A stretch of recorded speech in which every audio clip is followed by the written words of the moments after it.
Hey guys, welcome back to my channel Aja Loves. I am Adya and guys, आज मैं आपको सुनाने वाली हूँ एक हॉरर स्टोरी। ये स्टोरी है बिहार के पटना शहर के एक स्कूल की।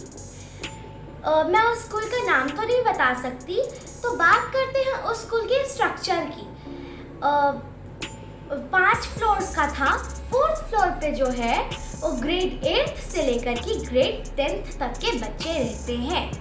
तो क्लास 8th में एक 5 लड़कियों का एक ग्रुप था जो कि बेस्ट फ्रेंड्स थी, जिनके नाम थे तारा, प्रिया, मधु, टीना एंड रिया। तो ये पांचों जो है वो बेस्ट फ्रेंड्स थी। उनको अपने सीनियर से मालूम पड़ता है कि जो 5th फ्लोर है वहाँ लाइब्रेरी में ट्रस्टी की बेटी ने सुसाइड कर दिया था। तो उनके अंदर एक इच्छा जागृत हो जाती है कि हमें 5th फ्लोर पे जाना है एंड उसे देखना है एंड एक्सप्लोर करना है। तो एक दिन क्या होता है कि वो प्लान बना लेते हैं कि हाँ आज हमें जाना है ऊपर, आज हमें जाना है। फिर जो लंच ब्रेक होता है उनके स्कूल में 20 to 25 मिनट्स का होता है।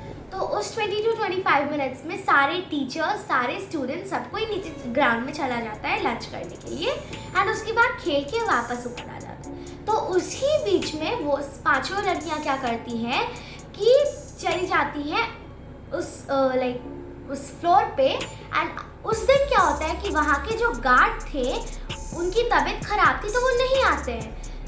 उन लड़कियों ने पहले से ही सोच के रखा था कि जाना है, तो उन्होंने चाबी भी बनवा ली थी। हाँ, एक बात और, उन्होंने आपस में शर्त लगा के रखी थी कि जो ऊपर अकेले जाएगा और आराम से देख के नीचे आ जाएगा उसे 500 रुपये मिलेंगे। सबने अपने अपने पॉकेट से 100 रुपये निकाल के टेबल पे रख दिए। अब सबसे पहले नंबर आता है मिया। मिया ऊपर गई, उसने तो रिया माता की बहुत बड़ी भक्त थी। उसके हाथ में हमेशा एक कड़ा और गले में दुर्गा माता का लॉकेट हमेशा हुआ करता था। तो उसकी बारी आई, वो ऊपर गई। उसे कुछ फील तो हुआ बट उसने इग्नोर किया और वो वापस नीचे आ गई। सबने सोचा कि ये चली गई तो हम क्यों नहीं जा सकते हैं, और मन में सोचा कि अब इसके आधे और हमारे आधे। तो अब नेक्स्ट बारी थी तारा की। तारा ऊपर गई, बहुत टाइम हो गया वो नीचे नहीं आई। लंच ब्रेक जो था वो ओवर हो गया था। सब लोग चिंता कर रहे थे कि अब वो नीचे नहीं आई है, हम तो पकड़े जाएंगे और हमारी तो गई काम से हम लोग। तो बहुत देर के बाद वो नीचे आती है। सब पूछते हैं कि क्या हुआ, लेकिन ज़्यादा उस समय ध्यान नहीं देते, जल्दी से जाते हैं क्लास में बैठ जाते हैं।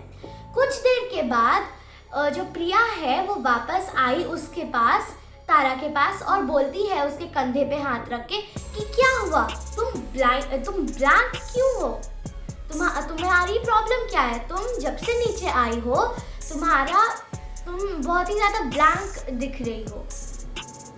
अब अचानक से तारा ने प्रिया को जोर से थप्पड़ मार दिया, वो भी पूरे क्लास के सामने। प्रिया को लगा कि उसकी तो बेइज्जती हो गई। फिर क्या हुआ कि अगले दिन तारा स्कूल नहीं आई। सबको लगता है कि कोई कारण होगा, कोई वजह होगी, कहीं गई होगी, लेकिन दूसरे दिन भी नहीं आई, तीसरे दिन भी नहीं आई। ऐसा करते करते वो 5-6 दिनों से स्कूल नहीं आ रही थी।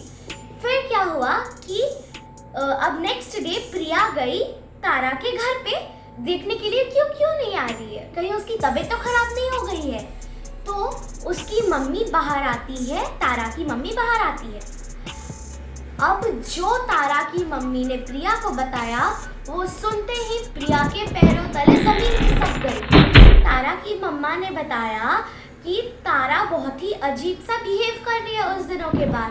वो दोनों हाथों से खाना खा रही है, वो बहुत जोर से चिल्ला रही है, उसकी आवाज़ बदल गई है, और सबसे ज़्यादा वियर्ड काम वो तब कर रही है जब वो अपने ही बालों को खा रही है। ये सुनते ही प्रिया को याद आ गया कि हम तो गए थे वो 5th फ्लोर पे, कहीं ये उसी का नतीजा तो नहीं। फिर आंटी ने तुरंत फ़ोन किया स्कूल के टीचर्स को। टीचर्स ने बोला कि जैसे ही स्कूल ख़त्म होता है हम आपके घर पहुंचते हैं। टीचर्स घर पहुंचे तो चारों लड़कियों के बदले प्रिया को ही सारी रात सुननी पड़ी। तो अब तो जो नहीं करना चाहिए था वो तो हो गया। अब एक टीचर्स जो थे वो जानते थे एक तांत्रिक बाबा को, जो कि इन सब कामों में बहुत एक्सपर्ट थे। तो अगले ही दिन जो तारा थी उसे उस तांत्रिक बाबा के घर लाया गया। तांत्रिक बाबा ने कहा कि ये जो आत्मा है, जो ये प्रेत है, वो बहुत जिद्दी है, इतनी आसानी से जाएगी नहीं और आपको अगले 10 दिनों तक मेरे पास आना होगा, इसका झाड़ फूक करना होगा, कुछ प्रक्रिया चलेगी, फिर इसके अंदर से वो प्रेत चली जाएगी। तो बहुत दिनों तक 10 दिन तक हुआ ये तांत्रिक बाबा का आना जाना उसके घर पे हुआ। फिर 11वें दिन तारा बहुत ही ज़्यादा तारा के अंदर सुधार आया। वो अब पहले से बेटर थी, उसका चेहरा वापस तारा जैसा हो गया, लेकिन बहुत पतली दुबली हो गई थी। उसके अंदर अभी भी बहुत वीकनेस था। ऐसा लगता है ना देखने से कि उसके अंदर विटामिन की कमी है, वो हो गई थी। एकदम वो नॉर्मल बीमारों जैसे हो गई थी, जो कि खुद से उठ नहीं पा रही थी बेड से। उसे कुछ देर पे किसी की ज़रूरत पड़ रही थी, भूख नहीं लग रही थी, ऐसा हो रहा था उसके साथ। लेकिन वो समय रहते ठीक हो गई। तो इसीलिए कहा जाता है कि ऐसी रिस्ट्रिक्टेड जगहों पर हमें नहीं जाना चाहिए है। उन जगहों पे कुछ भी छूना नहीं चाहिए, उन जगहों से कुछ भी घर नहीं लाना चाहिए है। तो कैसी लगी आपको हमारी आज की ये वीडियो? अगर आपको ये अच्छी लगी तो please like, share, subscribe and hit